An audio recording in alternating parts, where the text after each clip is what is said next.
রাজশাহীতে সকাল ৬টা থেকে সকল পেট্রোল পাম্প বন্ধ রয়েছে, পাশাপাশি ডিপো থেকে তেল উত্তোলন এবং পরিবহনও কিন্তু বন্ধ রয়েছে। আমরা সকাল থেকে দেখেছি যে যারা তেল নিতে এসেছেন অনেক মানুষ তারা ঘুরে যাচ্ছেন, তারা তীব্র ভোগান্তির কথা কিন্তু আমাদেরকে জানিয়েছেন। রাজশাহী জেলা পেট্রোল পাম্প ও ট্যাঙ্ক লরি মালিক ঐক্য পরিষদের সঙ্গেও কথা বলেছি।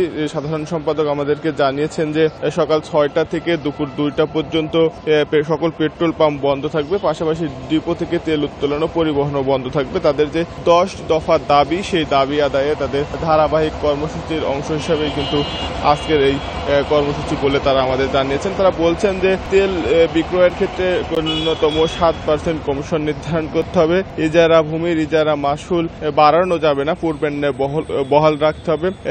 পাম্পের যে সংযোগ সড়ক সেটা ইজারা ভূমির নবায়নের সাথে সাথে নবায়ন বলে ধরে নিতে হবে। ট্যাঙ্ক লরি চালক যে সংকট রয়েছে তাদের লাইসেন্স নবায়ন এবং নতুন লাইসেন্স ইস্যু সহজ করতে হবে। গাড়ির কাগজপত্র পরীক্ষার নামে রাস্তায় যত্রতত্র ট্যাঙ্ক লরি থামানো যাবে না। তেলের ডিপো গেটে ট্যাঙ্ক লরির কাগজপত্র পরীক্ষার সরকারি সিদ্ধান্ত বাস্তবায়ন করতে হবে এবং সকল ট্যাঙ্ক লরির জন্য আন্তঃজেলা রুট পারমিট বাতিল করতে হবে।